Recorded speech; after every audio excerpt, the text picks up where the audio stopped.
აშენებულ შენობას 4 წელი დაჭირდა ზუსტად რომ გარემონტებულიყო. ერთი თვეა დავნიშნეს და გუშინ მე მგონი გამათავისუფლეს კიდეც. იმის გულისთვის რომ მე არ დავეთანხმე ჩამებარებინა გაუმართავი საბავშვო ბაღი. დასამთავრებელი არ არის დაცული უსაფრთხოების ნორმები. არ არის გაკეთებული ბუნებრივი გაზით ცენტრალური გათბობა.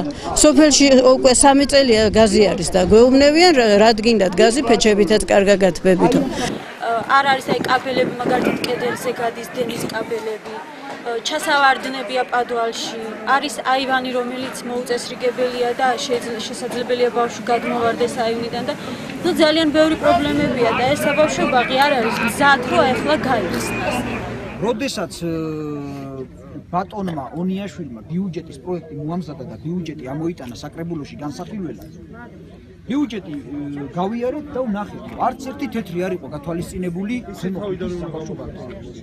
ანალოგიურ მდგომარეობაში იყო ქვენისის საბავშვო ბაღი. ბატონი ყოფეს დახმარება, საკრებულოს წევრების დახმარება.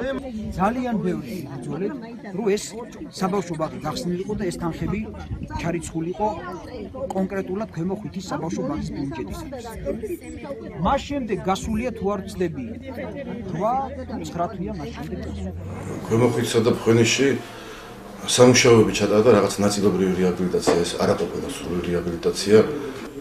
ძირითადად ეს მოიცავდა ეკონომიკური განვითარების სამსახურის სპეციალისტები იყვნენ ასულები და დეფექტური აქტით გაკეთდა, რაც ვიზუალური დათვალიერებით წუნები ჰქონდა რაღაც ნაწილებში ადგილების შეკეთება მოხდა, ეგ ტუალეტებში ერთგან უნიტაზი დაემატა, ჭურჭლის სარეცხელის გადაადგილება და ანუ წვრილმანი სამუშაოები ჩატარდა. რა ისეთი სერიოზული ან სახურავის და დიდი სარემონტო სამუშაოები არც ერთ საბავშვო ბაღში არ ჩატარებია. როგორც ვიცი, ბაღების გაერთიანებას აქვს გამოცხადებული ტენდერი ამ შიდა გათბობების საპროექტო სამუშაოებზე. გასულ წელს ჩვენ მქონდა გამოცხადებული, რამდენიმე ბაღი გავაკეთეთ, თუ მახსოვს კიდე ერთხელ თუ ორჯერ ეს ტენდერებიც კიდე ჩავარდა, მაგრამ ხელმეორედ გამოაცხადეთ, რამდენიმე ბაღში პროექტებიც გავაკეთეთ, გათბობების სამუშაოებს დავასრულეთ და ასე შემდეგ. უბრალოდ როცა მოხდა გაერთიანება, უკვე ამაზე თვითონ ბაღების გაერთიანება ზრუნავს.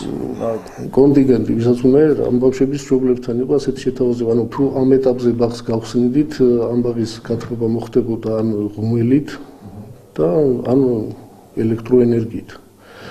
და ესეთი მოთხოვნა იყო, რომ გაგვეთქო ბაღი ცენტრალური გათბობით, ანუ გაზით, რომელიც ამ ეტაპზე არ ესწრება.